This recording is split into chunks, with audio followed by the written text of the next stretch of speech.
할렐루야, 사랑하는 새벽나라 친구들, 여러분과 함께 수요일 말씀을 나누게 된 황유일 전도사입니다. 오늘 말씀이 여러분들의 삶을 바꾸는 놀라운 말씀이 되길 축복합니다. 우리는 계속해서 고난주간을 보내고 있습니다. 어떻게 우리를 위해 십자가를 지신 예수님의 사랑을 묵상하고 있나요? 오늘 말씀을 통해 예수님께서 십자가를 지시기 전에 무엇을 하셨으며 우리에게 무엇을 가르치고 싶으신지 살펴보기 원합니다. 우리는 어떤 삶을 살아야 할까요? 오늘 말씀의 제목은 마음 따로 몸 따로입니다. 오늘의 말씀은 마태복음 26장 36절에서 50절입니다. 그때 예수께서 제자들과 함께 겟세마네라고 하는 곳으로 가서 제자들에게 말씀하셨습니다. 내가 저기에 가서 기도하는 동안 여기 앉아 있으라. 예수께서 베드로와 세베대의 두 아들을 데리고 가셨습니다. 예수께서는 슬픔에 잠겨 괴로워하셨습니다. 그때 예수께서 그들에게 말씀하셨습니다. 내 마음이 너무 괴로워 죽을 지경이다. 너희는 여기 머물러 나와 함께 깨어 있도록 하라. 예수께서 조금 떨어진 곳으로 가셔서 얼굴을 땅에 파묻고 엎드려 기도하셨습니다. 내 아버지, 할 수 있다면 이 잔을 내게서 거둬주십시오. 그러나 내 뜻대로 하지 마시고 아버지의 뜻대로 하십시오. 그리고 제자들에게 돌아와 보니 그들은 자고 있었습니다. 예수께서 베드로에게 물으셨습니다. 너희가 1시간도 나와 함께 깨어있지 못하겠느냐? 시험에 들지 않도록 깨어서 기도하라. 마음은 간절한데 육신이 약하구나. 그리고 예수께서 다시 가서 기도하셨습니다. 내 아버지, 내가 마시지 않고서는 이 잔이 내게서 떠날 수 없다면 아버지의 뜻대로 해주십시오. 예수께서 돌아와 보니 제자들은 또 잠이 들어 있었습니다. 그들은 너무 졸려서 눈을 뜰 수 없었습니다. 그래서 예수께서 그들을 두고 또다시 가셔서 세 번째로 똑같은 기도를 하셨습니다. 그러고는 제자들에게 돌아와 말씀하셨습니다. 이제는 자고 쉬라. 보라, 때가 가까이 왔다. 인자가 배반당해 죄인들의 손에 넘겨지게 됐구나. 일어나라, 가자. 보라, 저기 나를 넘겨줄 사람이 가까이 오고 있다. 6월절 만찬을 마치시고 예수님은 제자들과 함께 겟세마네라 하는 곳에 가십니다. 예수님은 십자가를 지시기 전에 기도하기를 원하셨죠. 예수님은 어떤 마음으로 기도하셨을까요? 우리 38절 함께 읽겠습니다. 그때 예수께서 그들에게 말씀하셨습니다. 내 마음이 너무 괴로워 죽을 지경이다.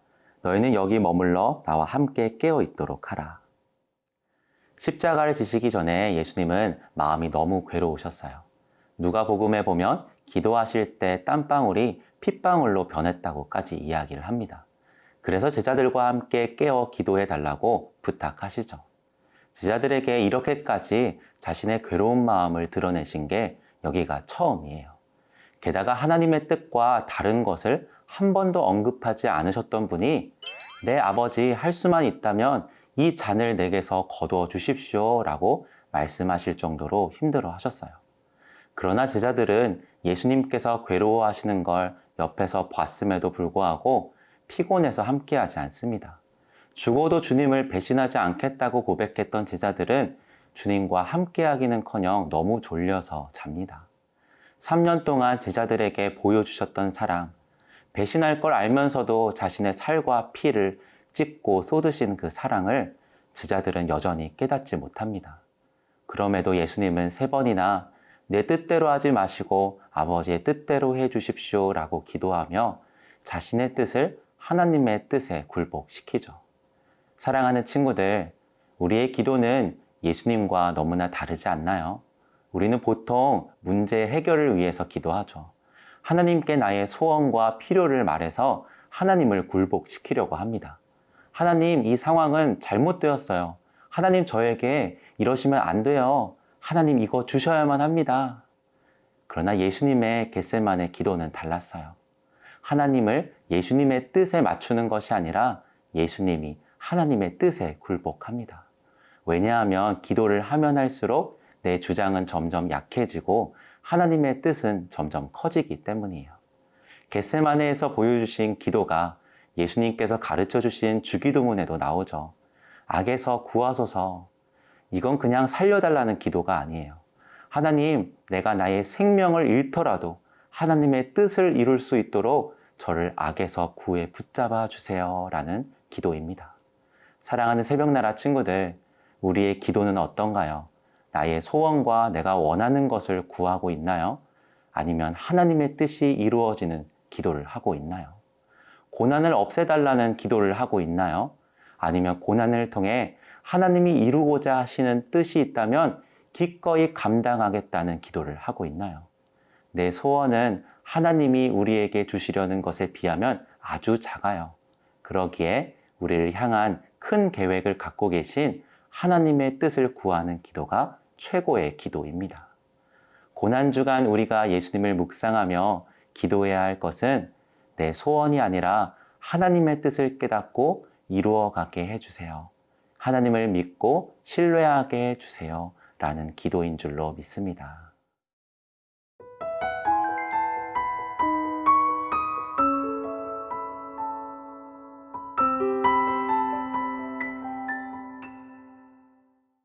예수님께서 기도를 마치시고 제자들에게 돌아와 일어나 가자, 보라 저기 나를 넘겨줄 사람이 가까이 오고 있다 라고 말씀하십니다. 그런데 예수님의 말씀이 채 끝나기도 전에 12 제자 중 하나인 가룟 유다가 예수님을 팔아 넘기기 위해 무리들과 함께 다가옵니다. 그동안 예수님은 수많은 사람들에게 위협을 받았지만 아이러니하게도 정작 예수님을 팔아 넘긴 사람은 예수님의 제자 중 한 사람이었죠.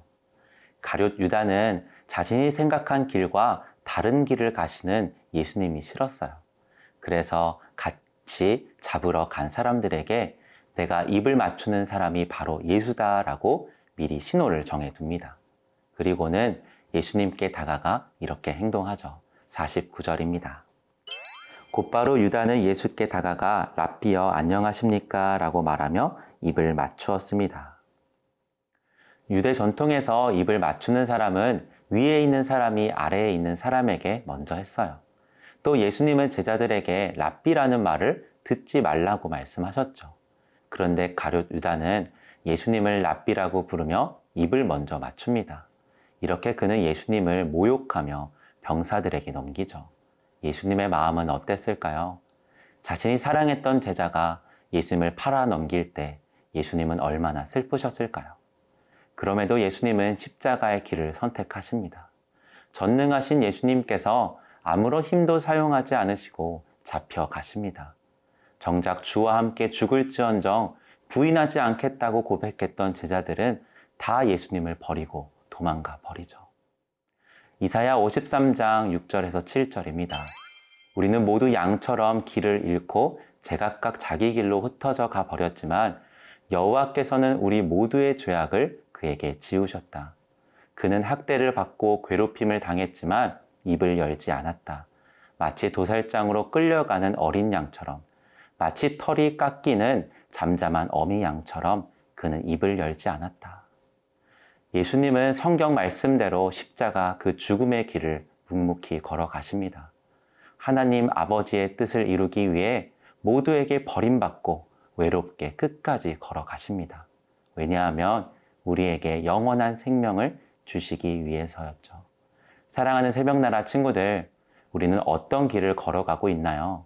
가룟 유다처럼 세상을 향한 길을 걸어가고 있나요? 아니면 예수님의 길을 따라 걸어가고 있나요? 바라기는 더 이상 나를 위한 삶이 아니라 나를 위해 십자가에서 죽기까지 사랑하신 예수님을 위해 살아가는 삶이 되길 축복합니다. 내 욕심과 만족을 위한 길이 아니라 우리에게 영원한 생명을 선물로 주신 예수님이 기뻐하시는 길을 가게 되길 축복합니다.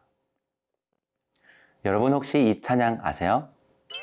내 안에 가장 귀한 것 주님을 알미라. 모든 것 되시며 의와 기쁨 되신 주 사랑합니다. 좋다. 나의 만족과 유익을 위한 길이 아니라 예수님을 따라 살아가는 인생이 가장 복된 인생인 줄로 믿습니다. 예수님을 위해 살아가는 인생을 하나님은 반드시 책임지십니다. 그 주님께 이 고난주간에 예수님을 아는 것이 가장 큰 기쁨입니다. 사랑해요 라고 고백하는 우리 모든 새벽나라 친구들 되길 축복합니다. 오늘도 여러분들의 하루를 진심으로 응원합니다. 사랑하는 하나님, 오늘도 나의 소원을 이루는 기도가 아니라 하나님의 소원을 알아가는 기도를 드리게 해주세요. 그래서 예수님이 걸어가신 그 십자가의 길을 나도 따라가게 해 주옵소서. 우리의 길과 진리 생명 되시는 예수님의 이름으로 기도드립니다. 아멘.